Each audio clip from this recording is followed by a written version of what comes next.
ৰাজ্য কপাই যোৱা নন্দিতা শইকীয়া হত্যাকাণ্ডৰ ৩টা বছৰ ৩ বছৰে ন্যায় নাপালে ঢকুৱাখানাৰ মেধাৱী ছাত্ৰীগৰাকীৰ পিতৃ-মাতৃয়ে ফাষ্ট ট্ৰেক আদালতৰ জৰিয়তে বিচাৰ প্ৰক্ৰিয়া লেহেমীয়া হোৱাক লৈ অসন্তুষ্ট পিতৃ-মাতৃ ২০২১ চনৰ ২২ আগষ্টৰ বিয়লি পৰীক্ষা দি ঘৰলৈ উভতাৰ সময়তেই মৰিধল মহাবিদ্যালয়ৰ চতুৰ্থ বৰ্গৰ কৰ্মচাৰী ৰিণ্টু শৰ্মাই নৃশংসভাৱে দাৰে ঘপিয়াই গুৰুতৰভাৱে আহত কৰিছিল নন্দিতা শইকীয়া আৰু তেওঁৰ এগৰাকী বান্ধৱীক গুৰুতৰভাৱে আহত নন্দিতাই ৩ দিন মৃত্যুৰ হৈতে যুঁজি ২৫ আগষ্টত শেষ নিশ্বাস ত্যাগ কৰিছিল আৰু সেই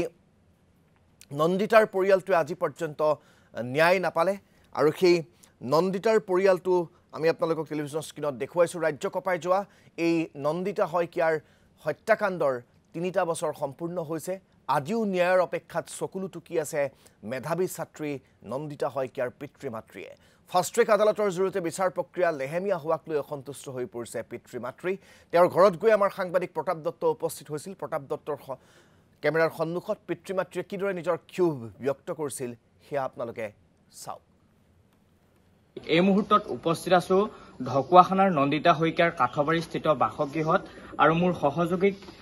পুনে পুনে পৰিৱেশ দেখাৰ বাবে অনুৰোধ জনাইছো আজিও ন্যায়ৰ অপেক্ষাত নন্দিতা শইকীয়াৰ পিতৃ-মাতৃ ২০২১ চনৰ ২২ আগষ্টৰ দিনা ধেমাজিৰ মৰিধল মহাবিদ্যালয়ৰ চতুৰ্থ বৰ্গৰ কৰ্মচাৰী ৰিণ্টু শৰ্মাই দাৰে ঘপিয়াই নৃশংসভাৱে হত্যা কৰিছিল ঢকুৱাখানাৰ মেধাৱী ছাত্ৰী নন্দিতা শইকীয়াক আৰু এই ঘটনাৰ পাছতে ফাষ্ট ট্ৰেক আদালতৰ জৰিয়তে সেই সম্পূৰ্ণ ন্যায় প্ৰক্ৰিয়াটো আগবাঢ়িব বুলি নন্দিতা শইকীয়াৰ পিতৃ-মাতৃক মুখ্যমন্ত্ৰীগৰাকীয়ে আশ্বাস প্ৰদান কৰিছিল আৰু ইয়াৰ পাছতে ন্যায় প্ৰক্ৰিয়া আৰম্ভ হৈছিল আজি ৩টা বছৰ অতিক্ৰম কৰি গ'ল কিন্তু আজি কোপতি ন্যায় লাভ কৰিবলৈ সক্ষম নহল নন্দিতা শইকীয়াৰ পিতৃ-মাতৃয়ে প্ৰথমে মই মাতৃৰ পৰা মন্তব্য ল'বলৈ যত্ন কৰিম আজি ৩টাকৈ বছৰ অতিক্ৰম কৰি গ'ল কিন্তু আজিলৈকে ন্যায় প্ৰক্ৰিয়া কেনেধৰণে আগবাঢ়িলে বা আপোনালোকক কি ধৰণে কি কৰিলে সবিশেষ গোটেই ঘটনাটো কওকচোন নমস্কাৰ আজি আমি ন্যায় পাবৰ কাৰণে ৰৈ আছো কিন্তু এই কথাটো মনলৈ আহিলে একো ক'ব নোৱাৰা হৈ যাওঁ ন্যায় পাম বুলি ৩টা বছৰ অতিক্ৰম কৰিলে আজিলৈকে ন্যায় নাপালো এতিয়াও ন্যায় পাম বুলি আশাত আছো দল সংগঠন সকলোৱে যাতে চাই কলেজৰ ফালেও যাতে চাই নন্দিতা শইকীয়া যিখন কলেজত পঢ়িছিলে সেইফালৰ পৰাও চাই মেলি আমাক ন্যায় দিয়ে যেন তাকে আমি আশা কৰিছো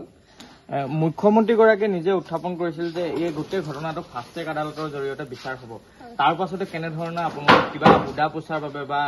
অন্যান্য আইনৰ ব্যৱস্থাৰ বাবে আপোনালোকক মতা হৈছিল আমাক পৰহিলৈ মাতিছিলে ধেমাজি কেইটামান প্ৰশ্ন কৰিছিল তাৰপিছত যিজন কালপিত তেওঁ মৰা নাই বুলি মোক ইজন প্ৰশ্ন কৰিছিল আমি মাৰিছে বুলিয়ে কৈছিলো কিন্তু হয় নহয় সুধিছিলে ছোৱালী আৰু ইমানখিনি জনাৰ পিছতো মাক দেউতাকক সেইখিনি কথা যেতিয়া সোধে আমিতো ক'বও নোৱাৰো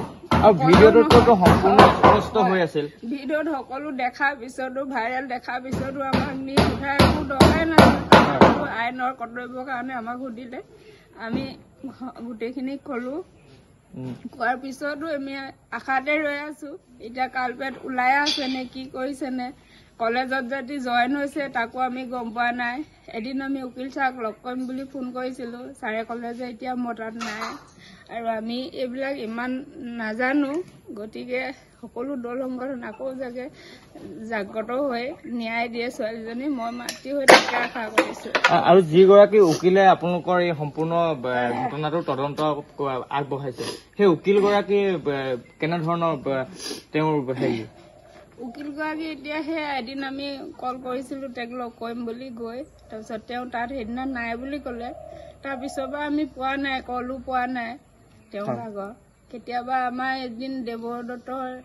যিজন ককাইদেউ মোৰ ছোৱালীজনী লৈ গৈছিলে তেওঁহে কৈছিলে ময়ো এদিন কৰিছিলো তেওঁক নাপালো সেই বুলি ক'লে তাৰপিছৰ পৰা গমগতি পোৱা নাই এতিয়া